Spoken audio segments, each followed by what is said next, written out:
Մինչ Պեկինում հանդիպում են երկու գերտերությունների առաջնորդները, արևելյան կիսագնդի մեկ այլ հատվածում ընթանում է միջպետական, տնտեսական ու քաղաքական միավորման BRICS-ի գագաթնաժողովը։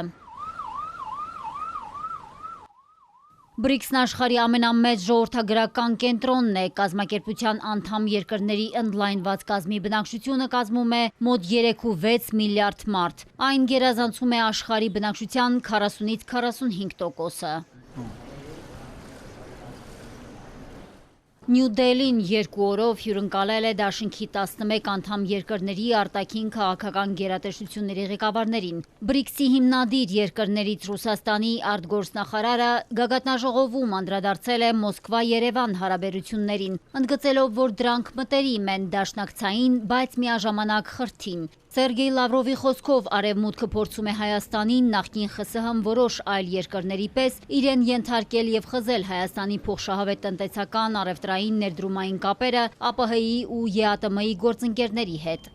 Мы здесь абсолютно чисты. Մենք միանգամայն ազնիվ եւ մաքուր ենք հայ ընկերների առջև։ Մեր դաշնակցային պարտականությունն է բացատրել, թե ինչպես են կառուցվում տնտեսական ինտեգրացիոն գործընթացները ժամանակակից աշխարհում եւ ինչով է ԵԱՏՄ-ն տարբերվում Եվրամիությունից։ Եվրամիության արտաքին քաղաքական գործունեությունը տվյալ փուլում բացահայտ մոլի ագրեսիվ ռուսատիացությունն է։ Կարծում եմ հայ գործընկերները նույնպես տեղեկացված են այդ մասին եւ հաշվի կառնեն դա։ Այժմ կարծում եմ առաջացող խնդիրները քննարկելու օպտիմալ հնարավորություն կլինի մայիսի վերջին, երբ Ղազախստանում տեղի կունենա Եվրասիական տնտեսական բարձրագույն խորհրդի գագաթնաժողովը։ Թեև լսել են, որ վարչապետ Փաշինյանը նշել է, թե զբաղված է նախընտրական գործերով եւ չի կարողանա մեկնել ԵԱՏՄ առաջնորդների այդ հանդիպմանը։ Դա իհարկե ցավալի կլիներ, քանի որ լավ հնարավորություն է քննարկելու այն հարցերը, որոնք կախված են օդում։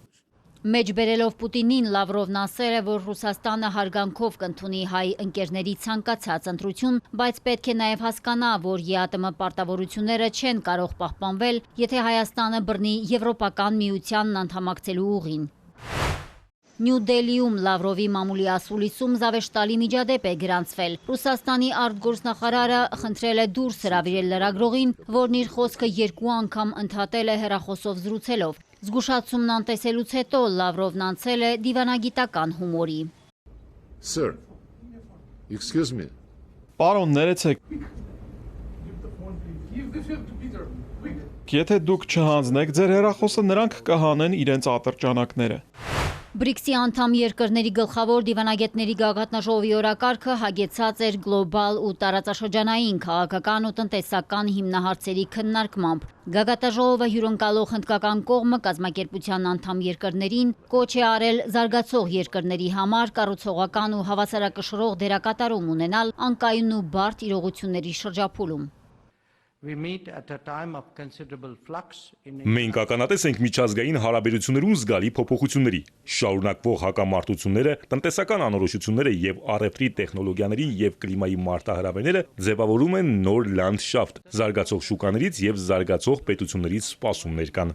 Առանձնակի ուշադրության են արժանացել Իրանի դեմ պատերազմի ու Հորմուզի նեղուցում ստեղծված ճգնաժամի թեմաները։ Իրանի արտգործնախարարը հայտարարել է, որ Իրանի դեմ պատերազմը միայն իր երկրին չի վերաբերում։ Սա պայքար է հանուն նոր աշխարհակարգի, որն ուզում են ձևավորել BRICS-ի երկրներն ընդդեմ արևմտյան գերիշխանության, ասել է Աբբաս Արաղչին։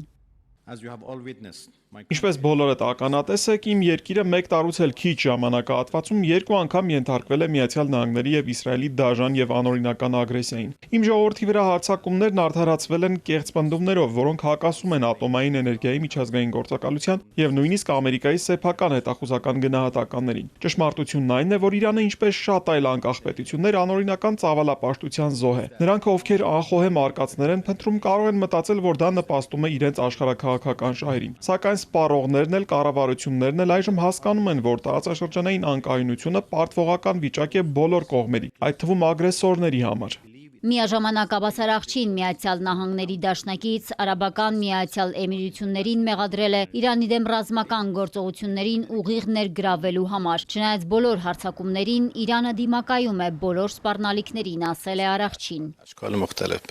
Մենք արդեն սովորել ենք դիմակայել այս սպառնալիքներին, արդեն երկար ժամանակ է, ինչ նրանք տարբեր ձևաչափերով շարունակում են այդ սպառնալիքները, սակայն նրանք գիտեն նաև, որ չեն հասել ոչ մի նպատակի։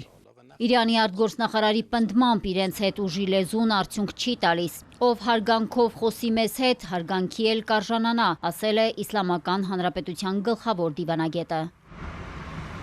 Մարիկ Օստանյան, Էպիկենտրոն։